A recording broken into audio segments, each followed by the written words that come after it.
Hola, queridos conspiradores en casa. Como siempre, conspiradora, Hola, conspiradores. ¿qué tal? Hoy hablaremos de un alacrán. A lo mejor estoy comenzando con un Sacudiendo. un epíteto que valdría la pena aclarar, ¿no? No, pero ¿sabes qué? Yo creo que pobres animales. Bueno, en este caso, pobres insectos. Está en su naturaleza. Sí, sí. Esa es su naturaleza. Y acá no. Vamos a hablar de un personaje Se hizo a sí mismo. que era desgraciado, perro, maldito. La Oh, pervero, oscuridad no. absoluta del periodismo. La Perverso. oscuridad absoluta. Pero digan de quién. Impresentable. Carlos de Negri.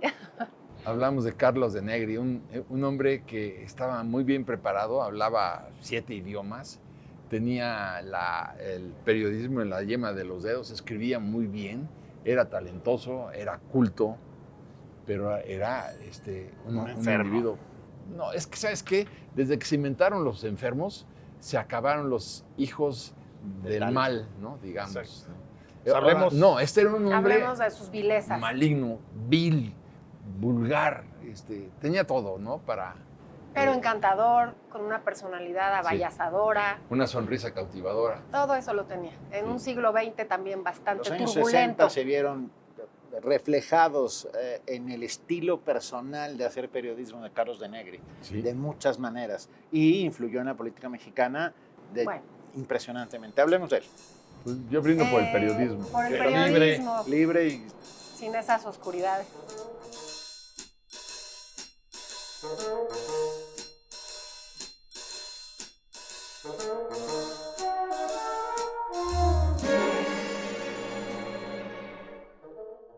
Bueno, pues sí, Carlos de Negri efectivamente fue, pues yo diría, el periodista más influyente de su época, allá de los años 60.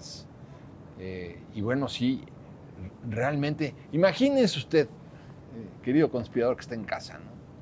Que usted es político o es funcionaria pública, ¿no? Como se quiera, o simplemente empresario, y llega un sujeto y le dice que usted tiene 3 hijos fuera de la familia y que tiene no sé cuántos amantes y usted dice, todo esto que está usted diciendo es falso. No, ya sé que es falso, pero si no quiere que lo publique, me tiene que dar esta determinada cantidad de dinero, porque ya sabe que cuando se derrama la dignidad y el honor, algo queda, ¿no?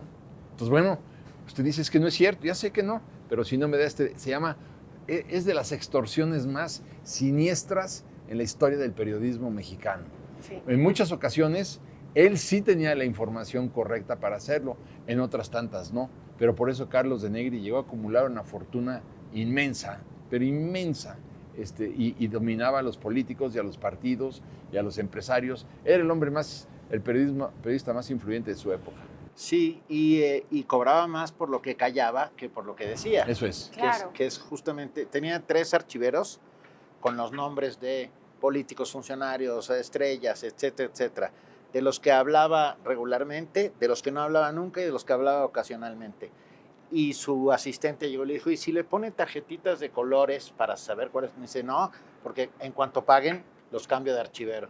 Esa es su manera de hacer periodismo. Columnista estelar del diario Excelsior antes de que Julio Scherer tomara el poder con esta cooperativa, con Vicente Leñero, hicieran un periodismo magnífico. Magnífico. Y fue de verdad terrible. Sí, y para ilustrar estos años, me gusta mucho una frase de Carlos Monsiváis, porque decía, este fichero político, porque además hasta tenía nombre el fichero, era conocido por todos los políticos, el que Carlos de Negri te dé un coscorrón en su columna estrella, significa que pasarás una temporada en el infierno. Eso decía un periodista como Carlos Monsiváis. Ahora, es un personaje, claro, de esos personajes tan atractivos por malditos, perdónenme el término, porque además él nace en una familia, es hijo de un diplomático, él vivirá todavía, Europa. claro, una educación maravillosa, nace en 1910, para situarnos un poco en la historia, su padre fue diplomático y su padre le enseña las formas, le enseña a ser una persona impecable, culta, ordenada, no siempre fue así, tuvo una juventud complicada, pero siempre admiró el tema de la diplomacia que hablábamos en otros programas, esa diplomacia mexicana impecable, pero también llena y abierta de algo que para él fue su capital, que es el poder político, el saberle a los políticos lo bueno y lo malo y monetizarlo. Ya para no seguir con esto, vamos a ponerlo en la mesa. Industrializó el famoso chayote. Sí, bueno. Él lo inventó, por llamarlo de alguna manera. Pero, a ver, desde luego creo que es de estos personajes que vale la pena rescatar exactamente por todo lo malo que significó para el sistema político mexicano. Pero acuérdense que era un sistema corrupto. Bueno, podrido. Es decir, hay una correlación totalmente de estos personajes siniestros, así como tenemos a los caciques, a los líderes sindicales, a los diputados que saltan de un lado para otro en esa época, a los gobernadores, o sea, toda esa maquinaria ya para los años 60, en que De Negri tiene como su mayor momento, ya era el sistema político priista, ya se había consolidado, y se había consolidado sobre esos pilares como era la simulación, la corrupción, el autoritarismo, ¿no? Ahí hay que entender a esa figura, no para, digamos, exonerarla, sino al contrario, ese periodismo es el reflejo de la corrupción del propio sistema priista. Cuando Karl Popper hablaba de la sociedad abierta y sus enemigos y de las sociedades cerradas, ahí te das tu cuenta, en una sociedad cerrada se da el fenómeno, ¿sabes qué? De cuando se encharca el agua y se pudre. Y ahí nacen en las sociedades cerradas o en los charcos putrefactos todo género de bacterias, de virus. Y eso fue lo que ocurrió con la sociedad mexicana en la época de De Negri. Todo estaba podrido, todo era fétido y pútrido. Entonces, claro, un velo. No podías esperar otra cosa. Por eso, no solamente él iba a ver a personajes de la política y para chantajearlos, extorsionarlos, sino que muchas veces lo hacía por consigna. Un político le decía, oye, ahora di esto sobre... y él, claro, ponía a la venta su pluma y escribía 3 diferentes columnas con 3 diferentes nombres. Y claro, esto don Rodrigo de Llano, pues que por eso fue considerado como la mafia del poder antes de la llegada de Scherer al Excelsior. Claro, pero todo esto lo disfrazaba, Paco, con un velo de simulación que tú decías, Alejandro, de este sistema político mexicano, porque además era el reportero estrella de Excelsior. Claro. Lo mandaban a cubrir los eventos internacionales más importantes.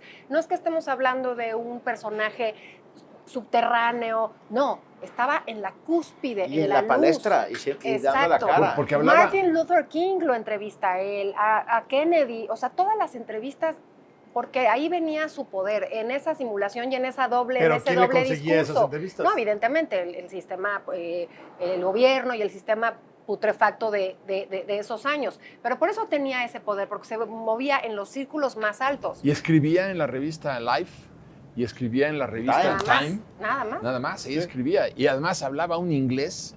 Sí, bueno, hablaba varios. 7 idiomas hablaba. Julio Scherer dice de él, el mejor y el más vil de los reporteros. O sea, era un reportero realmente que sabía, bueno. Hay 2 momentos que creo que son claves antes de entrar ya propiamente a ese periodo donde es el reportero, periodista, columnista más famoso por lo que significa para el sistema, que es cuando él lo acusan de ser un junior a ultranza en la Embajada de México en España, y que tenía escándalos y todo eso cancela, de hecho, de algún modo su carrera diplomática, si es que la quería seguir. Y la otra, obviamente, siendo hijo de un diplomático, es educado, es refinado, como lo decías, Isabel. O sea, tiene esa seducción, es bien parecido, se sabe comportar en esos círculos. Y entonces se convierte, la segunda etapa es cuando hace sus reportajes sobre la Segunda Guerra Mundial.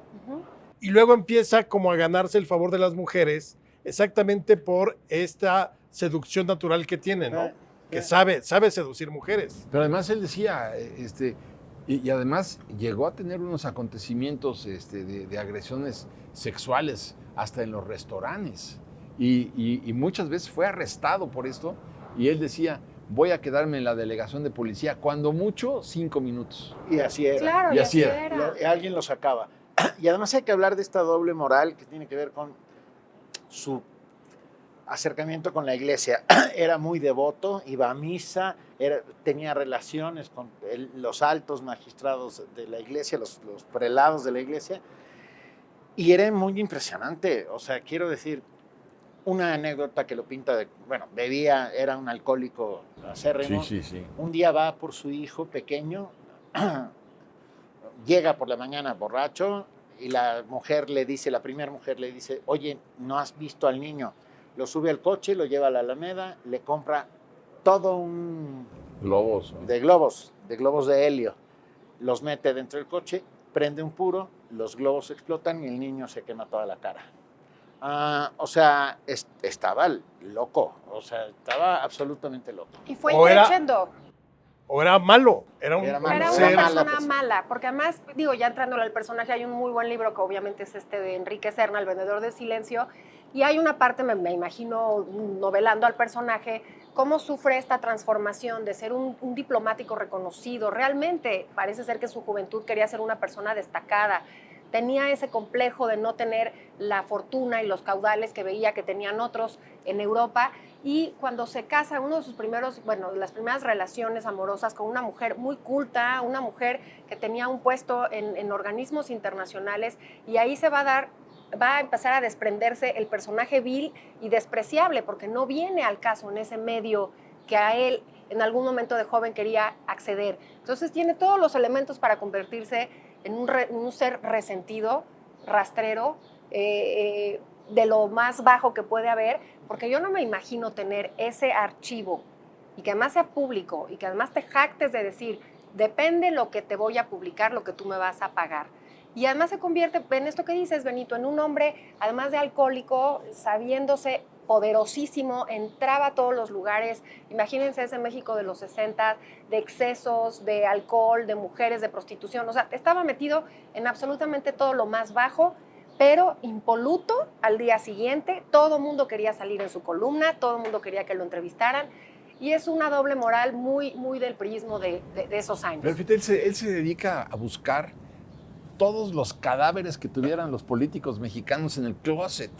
Y cuando encuentra los cadáveres, pues va y le dice, aquí está tu muertito, ¿no? Ahora, ¿quieres que lo saque del closet? No, ¿cómo lo vas a sacar? Entonces te va a costar esto, ¿no? Y claro... Cobraban nóminas. Pero yo creo que la gobierno. Historia no contada de él es exactamente quién le pasaba esos cadáveres. Claro. Seguramente eran gente del propio sistema. Para tratar de bajar a otros... mantener... eran guerras encubiertas. Claro, porque además, independientemente de que el priismo de entonces era monolítico y homogéneo, porque todo el mundo respondía a la figura presidencial y todo era disciplina y todo era orden en el país, seguramente había rencillas internas y grupos, ¿no? Para quitar unos a otros.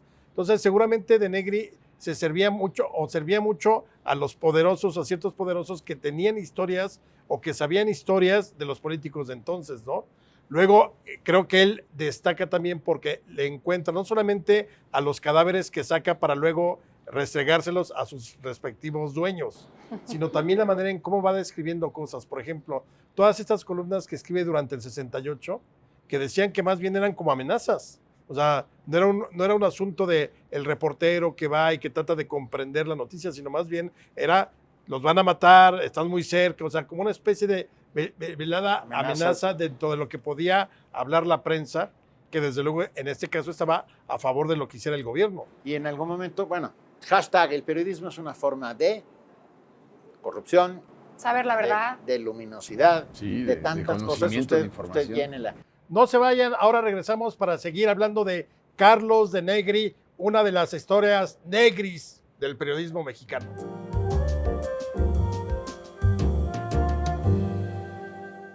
En algún momento le dan un espacio en televisión y él tenía una frase que siempre terminaba sus intervenciones que decía, Dios mediante. Dios mediante. Sí. Dios mediante. Pero Dios era él. O sea, quiero decir, esta oligofrenia que había en su cabeza, claro, era dependiendo de lo que él... Ahora, fíjate, es que al mismo tiempo que aparece un sujeto de estos, un auténtico alacrán, sale, por ejemplo, un Maximino Ávila Camacho. Maximino era... Hablando de oligofrénicos. O Gonzalo N. Santos, ¿no? Acuérdense que, como lo decíamos el otro día, Gonzalo N. Santos decía que la moral es un árbol que da moras, y perdón, se lo voy a decir como lo decía Gonzalo en el Santos, decía, la moral es un árbol que da moras y sirve para una chingada. No soy amante de las palabras. Qué brillantez de político, pero qué bueno, cosa. ¿sabes qué? Pero era una época. Yo sé, es Sociopatía. Sociopatía. Claro, sociópatas. Claro, y además tú estás hablando ahora de Maximino Ávila Camacho. Carlos de Negri se atreve a coquetearle a una de las mujeres de Maximino Ávila Camacho. De las mujeres. Claro, porque estamos hablando de estos personajes. Además, una misoginia en toda la extensión de la palabra. La quiero, la conquisto, le mando flores, Cadillacs, pero regalos, pero bisontes. Absolutamente todo lo que puedes ofender a una mujer era el sistema que él tenía armado y con otros, incluido Maximino. Entonces, tampoco tenía ningún miedo, ningún temor. Se sabía poderosísimo. No me quiero adelantar al final, pero obviamente... Se muere seguro, ¿no? No, claro. Pero ¿cómo muere? Llama la atención el cinismo y llama la atención el ámbito en el que se mueve, que todo el mundo lo permitía hasta que alguien se le opone y bueno, no me quiero adelantar, pero terminará de una manera muy trágica. Andaba armado, siempre estaba armado y tenía una credencial de policía firmada por el director de la policía en el que podía... Era una suerte de carta blanca para cometer tropelías y las cometía en restaurantes, bares. Su misoginia, insultaba, abofeteaba a las mujeres con las que estaba. Era de verdad curioso, sociópata. Con una mujer que estaba casado, ¿no? Le daba unas tranquillas a esta mujer. Y entonces yo digo, yo nunca he creído en las culpas absolutas, ¿no? Claro. Entonces ¿dónde termina la culpa de Negri? Y comienza la de estas mujeres que las golpeaba, las violaba en público, en los restaurantes, las tranqueaba, y sin embargo ellas no lo dejaban. ¿No? Digo, son cosas que Se llama miedo, se llama sí. el síndrome de Estocolmo. Una prepotencia tremenda, porque en público se jactaba de decir, el que se mete conmigo, se mete con el señor presidente, porque los Pinos y yo somos lo mismo. O sea, no era algo así como por abajo y entonces salió, imagínate que hubiera existido videos, salieron videos de que... No, era una cosa completamente abierta. Porque era el gatillero de los presidentes, gatillero periodístico, ¿no? Claro. No gatillero que fuera a matar a la gente, porque eso sí, no, que yo me acuerdo, nunca se le acusó de asesino, pero sí de ser un gatillero, un mercenario al servicio del PRI, sobre todo de esta institución fétida y corrupta, bueno, de aquellos años. Yo me acuerdo y lo cito aquí como un ejemplo, cuando se va a casar una hija de Maximino Ávila Camacho y le dice al novio, saca la pistola, Maximino, la pone sobre la mesa y le empieza a dar vueltas así sobre el gatillo, sobre la mesa, y le dice, mire, jovencito, estoy de acuerdo que se case usted con mi hija, pero quiero decirle de una buena vez que prefiero 1000 veces más a una hija viuda que divorciada. Entonces usted ya sabe a qué le tira, ¿no? Entonces imagínate el lenguaje y el... Afortunadamente se murió en el 45. Bueno, ¿se murió o lo mataron? O lo mataron. Que más bien creo que lo mataron, ¿no? En 1965 se crea Televisión Independiente de México. Sí. El Grupo Monterrey, los Garzazada, crean Canal 8, lo que fue el Canal 8, de donde surgió el Chavo del 8, por cierto. Pero Exacto, bueno, que el 8 no es el barril, es el canal. es el canal. Alguien tiene la brillante idea de llevarse a Carlos de Negri como director de noticias. Y dura 2 días. Porque inmediatamente, bueno, dura 2 días solamente. Pero cuenta por el qué. Cargo. Porque empezó el mismo día que tomó el cargo, empezó a hacer la nómina para cobrar en ello. Y a quien nombran como director de noticias es a mi padre. Sí, nunca llega a tomar posesión real de Negri, sino Paco Ignacio Taibo I, que fue director de noticias de Televisión Independiente de México. O sea que yo lo conocí a de Negri de lejitos, suficiente. Sí. Borracho todo el día, Todo un el- alcoholismo terrible. Pero fíjate que según empieza la ingesta voluminosa de alcohol, empieza a transformarse su personalidad. O sea, es gradual. O aflora o aflora su edad. Pero llega un momento en que el alcohol verdaderamente lo enloquece. Y no se acuerda ni de lo que hizo, ni obviamente ni de lo que sucedió. Pero como dicen en el mundo de los dipsómanos, sí, tenía una pésima copa. Era un hombre que cuando bebía se transformaba en una auténtica bestia. Un monstruo. Era un monstruo por dentro y por fuera. Era un monstruo por dentro y por fuera. Y a ese monstruo, cuando se le empieza a caer el poder y se le empieza a caer justamente el programa estelar, el que todo el mundo seguía, llega un momento en que ya hay cambios, hay, digamos, aires de cambiar esa putrefacción.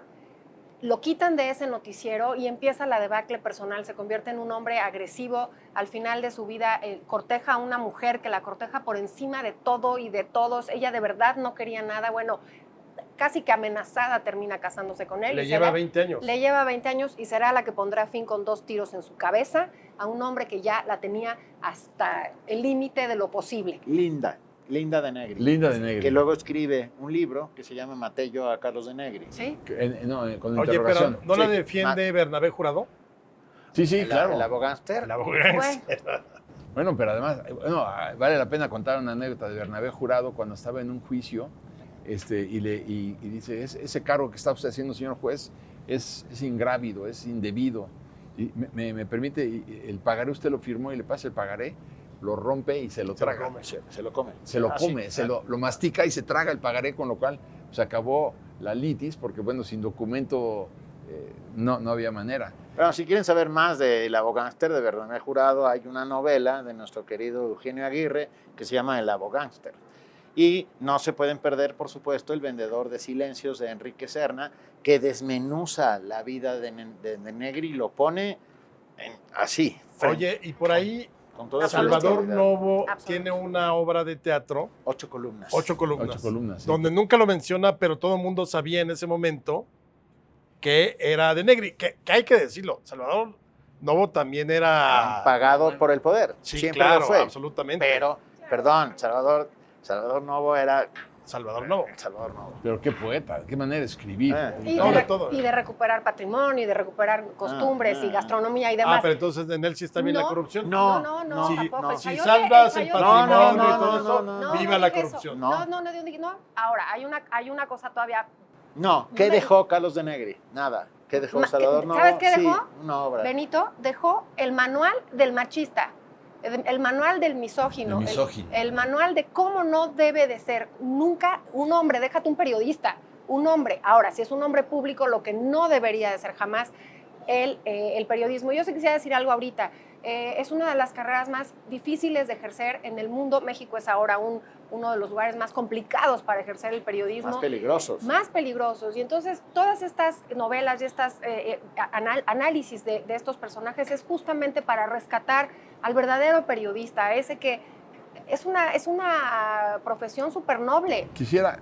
Lean Los periodistas de Vicente Leñero. Yo quisiera aclarar el punto a ir más al fondo de lo que dijiste, Chávez, porque es importante rescatar lo de la historia.